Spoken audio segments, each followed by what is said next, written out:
જય શ્રી કૃષ્ણ મિત્રો, ચાલો કાચી કેરીમાંથી પાપડ બનાવીએ. એની માટે મેં બે કાચી કેરી લઈ લીધી છે. એને આપણે આ રીતે કટ કરી લઈશું અને એને છોલી લઈશું. આપણે આ રીતે આપણે એને છોલી અને તૈયાર કરી લઈશું, કટ કરી લઈશું. આ રીતે આપણે એને કટ કરી લેવાની છે. એને કુકરમાં લઈ લઈશું. થોડું પાણી ઉમેરીશું, તજનો ટુકડો અને 5 મરી ઉમેરી અને આપણે એને પ્રેશર કુક કરી લઈશું. આપણે એને 2 વિસલ કરી લઈશું. તો આપણે જોઈ લઈએ, આપણી કેરી સરસ બફાઈને તૈયાર થઈ ગઈ છે. હવે આપણે એને ગ્રાઇન્ડ કરી લઈશું. આ રીતે આપણે બધા તજ અને મરીને કાઢી લેવાના છે અને પછી આપણે પલ્પને મિક્સરના જારમાં લઈ લેવાનો છે અને ગ્રાઇન્ડ કરી લઈશું. હવે પલ્પને આપણે એક આવી ગરણીમાં લઈ લઈશું અને એને ગાળી લઈશું. મારો 1 બાઉલ પલ્પ થયો છે. આ રીતે હોય તો નીકળી જાય.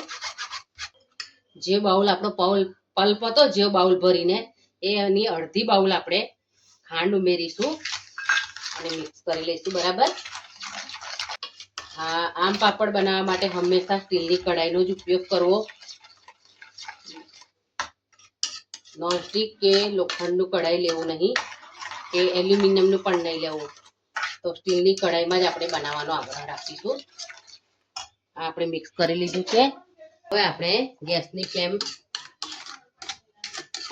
ગેસ ચાલુ કરી દઈશું અને એને આપણે હલાવતા રહીશું સરસ રીતે. ખાંડ ઓગળી ના જાય ત્યાં સુધી આ રીતે ઉડી રહ્યું છે. હવે આપણે એમાં 5 ચમચી ચીલી ફ્લેક્સ ઉમેરીશું,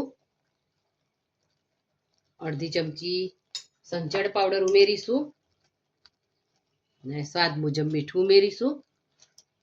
આ બધા મસાલા આપણે બરાબર મિક્સ કરી લઈશું. ચીલી ફ્લેક્સનો સ્વાદ ખૂબ જ સરસ લાગે છે આમ પાપડમાં, એટલે તમે ચોક્કસ ઉમેરજો. હવે આપણે એને હલાવતા રહીશું. એકદમ સાઈન પણ કરી રહ્યું છે, જુઓ તમે. એટલે આપણું મિશ્રણ હવે થઈ જવા આવ્યું છે. થોડી વાર આપણે એને હલાવીશું આ રીતે. તો તમે જોઈ શકો છો, આપણું મિશ્રણ સરસ ઘટ પણ થઈ ગયું છે અને રિબિન જેવું પડી રહ્યું છે. તો એની પણ સાઈન પણ સરસ તૈયાર થઈ ગઈ છે. આ સમયે તમને ગ્રીન ફૂડ કલર ગમે તો તમે ઉમેરી શકો છો. હું એને કલર વગર જ બનાવવાની છું. એટલે હવે આપણે ગેસની ફ્લેમ ઓફ કરી દઈશું. હવે આપણે એક પ્લેટમાં આમ પાપડના મિશ્રણને લઈ લઈશું. એની માટે એક પ્લેટને આપણે તેલથી ગ્રીસ કરી લઈશું બરાબર. આમ પાપડ બનાવવાની રીત ગમી હોય તો તમે મને કોમેન્ટ જરૂર કરજો. તો મને ખબર પડશે કે તમે મારી વાનગી જુઓ છો અને તમે કઈ સિટીમાંથી જુઓ છો એ પણ તમે મને કોમેન્ટમાં લખીને જણાવશો, તો આપણો પરિચય વધશે. તો આ રીતે આપણે બધા મિશ્રણને પ્લેટમાં લઈ લેવાનું છે. આ રીતે એને પંખા નીચે અથવા તો 2 દિવસ તાપમાં સુકવવાનું છે. તો તમે જોઈ શકો છો 3 દિવસ પછી આપણો પાપડ સરસ સુકાઈને તૈયાર થઈ ગયા છે. હવે આપણે એને ઉકળી લઈશું આ રીતે. જો સહેલાઈથી એકદમ ઉકળી જાય છે સરસ. જો હવે આપણે એને પીસ કરી લઈશું. તૈયાર છે આપણા આમ પાપડ. તમે જોઈ શકો છો કેવા સરસ બન્યા છે,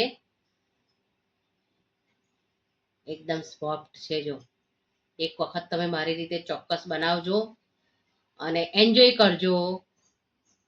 એરટાઇટ બોટલમાં ભરીને તમે એને 2 મહિના સુધી એની મજા માણી શકો છો. અને એને બોટલમાં જ ભરવો. જો તમે ખુલ્લા રાખશો તો એકબીજા જોડે ચીપકી જશે. એટલા માટે સરસ એરટાઇટ બોટલમાં ભરીને પછી એને ફ્રીજમાં મૂકવાનું. Thank you.